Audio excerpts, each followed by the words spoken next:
Halo keluarga Indonesia, senang sekali saya Astia Dika bisa kembali menemani Anda di acara Kumpul Keluarga. Nah, keluarga Indonesia bicara tentang kecerdasan anak, rata-rata orang tua hanya menilainya nih sebagian besar hanya menilainya pada nilai akademisnya saja. Padahal terkait kecerdasan kita mengenal ada IQ dan juga EQ. Nah, perbedaannya apa sih dan bagaimana cara orang tua untuk mengembangkan keduanya? Untuk membahasnya kita akan berbincang dengan psikolog kita, ada Anti Jovita. Halo Anti. Halo Dika. Apa kabar? Luar biasa baik. Dika apa kabar? Aku baik, selalu baik. Apalagi ketemu Anti tambah baik. Makasih ya. Anti, ini bicara hari tentang IQ dan EQ. Ini biasanya kalau orang membahas lebih banyak familiar mungkin IQ ya, karena ada tesnya juga dan segala macam. Tapi apa sih sebenarnya konsep IQ dan EQ ini sendiri? Iya, IQ itu adalah intelligence quotient. Jadi artinya adalah sebuah kemampuan atau kecerdasan di mana isi atau komponennya adalah mengenai satu penalaran tentang angka, penalaran tentang verbal atau bahasa, kemudian juga daya ingat atau memori, kemampuan mempersepsikan segala sesuatu secara visual. Jadi misalnya kita melihat sesuatu barang nih, kemudian kita mempersepsikan, oh ini gelas gitu ya, oh ini Dika dan sebagainya. Nah kemudian berikutnya adalah kemampuan untuk melakukan yang namanya logical thinking atau berpikir secara logik. Itu adalah konsep dari IQ. Oke, kalau EQ itu sendiri konsepnya seperti apa? Ya, kalau EQ atau singkatannya adalah emotional quotient, itu adalah kecerdasan emosional.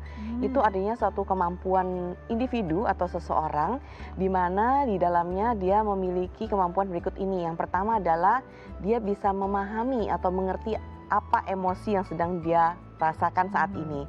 Kemudian yang kedua, dia bisa mengontrol emosi tersebut.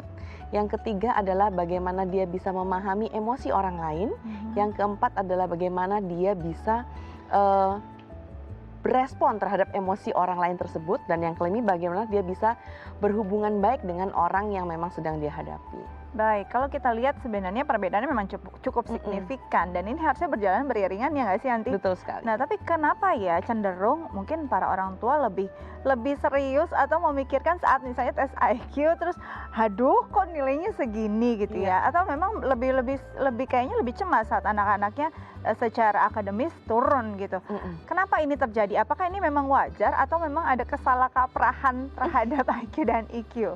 Iya, karena anak-anak berada di usia sekolah gitu ya, sehingga kan mungkin memang karena namanya usia sekolah, jadi memang sebagian besar waktu kan habis untuk melakukan hal-hal akademis gitu. Misalnya contohnya tadi itu mengikuti home learning dan semua itu kan diukurnya lewat angka, lewat nilai gitu, sehingga makanya orang tua itu jadi fokusnya ke sana. Apalagi ada yang namanya KKM kan, nilai ketuntasan minimal.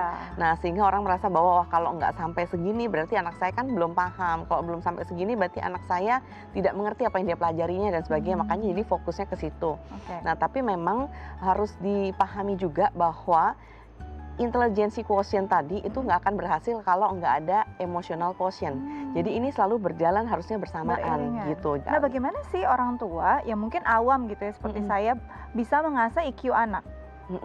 Kalau EQ itu tadi karena ada beberapa komponen tadi ya, termasuk di dalamnya tadi adalah dia tahu emosinya. Jadi caranya adalah yang pertama adalah dengan mengajarkan anak nama-nama emosi, sesimpel itu gitu. Kelihatannya simpel tapi sebenarnya susah loh gitu ya. Iya, sulit loh itu. Iya, contohnya misalnya untuk anak-anak usia-usia sebelum kelas 2 SD, kita ajarkan dulu 6 emosi dasar gitu kan. Misalnya ada gembira, sedih, kecewa, marah, frustasi, iri hati gitu. Nah, sehingga dia tahu benar pada saat dia mengalami hal atau peristiwa yang memang bisa menyetuskan emosi tadi, dia bisa memberikan nama terhadap emosinya. Misalnya, gitu iya bunda aku lagi sedih gitu kan ya. Dan jangan cuma sampai disedih, dia harus bisa memberikan alasan kenapa dia sedih. Kita mau lihat konteksnya sama nggak nih. Contohnya misalnya, aku sedih karena tadi mainan aku direbut sama kakak aku gitu. Oh berarti kan dia ngerti sedih itu apa gitu. Nah ini nggak akan berhasil kalau nggak dari kita terlebih dahulu yang mengajarkan dan kita juga menerapkan nama-nama emosi ini. Misalnya, bunda kecewa loh, kan tadi kita sudah sepakat mainnya cuma sampai jam 4 misalnya gitu. Kok sekarang disuruh berhenti malah marah-marah, jadi bunda kecewa nih. Nah sebutkan namanya. Setelah tahu sebutkan namanya, kemudian dengan gitu dia bisa memahami orang lain itu juga akan bereaksi hal yang sama kan. Contohnya kayak tadi, oh berarti kalau kita rebut mainan orang lain, dia akan sedih karena aku pun saat direbut aku kan juga sedih gitu. Seperti itu. Jadi memang harus mengenalkan tadi Ada 6 emosi dasar. Ini pertama dikenalkan dulu, Iya, bagaimana rasanya seperti apa, dan kita juga harus menggunakannya saat berkomunikasi dengan anak, akhirnya biar mereka saling mengerti juga seperti betul. apa kondisinya ya. Oke, Anti, kita nanti lanjut lagi dan sambil kita ngobrol dengan salah satu ibu yang jauh nih dari Kalimantan ya, Anti ya. Iya, Tapi jauh setelah- banget nih, tapi nyampe juga Sampai akhirnya ke nyampe juga kakak di ya. kumpul keluarga luar biasa. Tapi kita jeda dulu ya, Anti ya. Iya. Nah, keluarga Indonesia jangan kemana-mana. Kita nanti akan kembali lagi dan lanjut lagi di kumpul keluarga.